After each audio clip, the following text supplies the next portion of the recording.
ભરૂચમાં ચૈત્ર વસાવાના સમર્થનમાં લોકો એકઠા થયા હતા તેના સમાચાર સામે આવ્યા છે।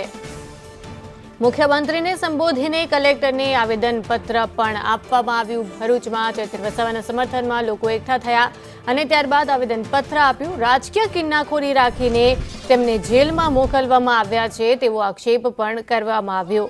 ચૈત્ર વસાવાના સમર્થનમાં પોસ્ટર સાથે સૂત્રોચ્ચાર કરવામાં આવ્યા અને ફરિયાદ ખોટી હોવાના આક્ષેપ સાથે આ વિરોધ પ્રદર્શન કરવામાં આવ્યું।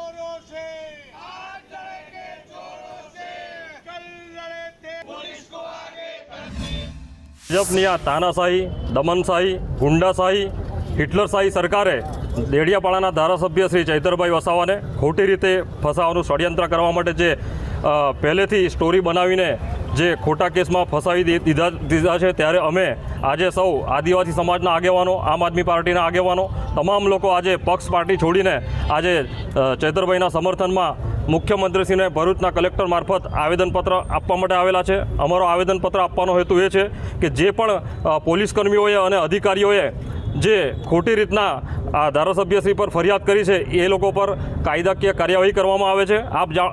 કાયદાકીય કાર્યવાહી કરવામાં આવે। આપ જાણો છો કે ભારત દેશમાં પહેલો એવો કિસ્સો બન્યો હશે કે વકીલોને કોર્ટમાં જતા રોકી રહ્યા છે। ચૈતરભાઈ ધારાસભ્યશ્રી ઉપર જે રીતે શનિવારના રોજ ખોટી એફઆરઆઈ કરવામાં આવી અને ભાજપના ઇશારે જે પોલીસ હાથો બની અને ચૈતરભાઈને જે દુર્વ્યવહાર કરીને એમને ગાડીમાં ધક્કા મારીને જે બેસાડવામાં આવ્યા, કોઈ આતંકવાદી સાથે આવું ન થાય।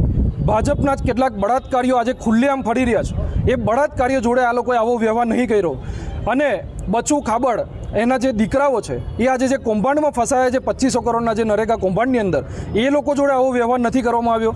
હીરા જોટવા પોતે અહીંયા જ ભરૂચની એ ડિવિઝન પોલીસ સ્ટેશનની અંદરથી જ્યારે મીડિયા બાઇટ આપતા હોય છે, પરંતુ ચૈતરભાઈને તો મીડિયા બાઇટ પણ નથી આપવા દીધી ને એમના પરિવારને પણ મળવા નથી દીધા। ત્યારે આ ચૈતરભાઈ ઉપર જે ખોટી એફઆરઆઈ કરી છે એ રદ કરવામાં આવે।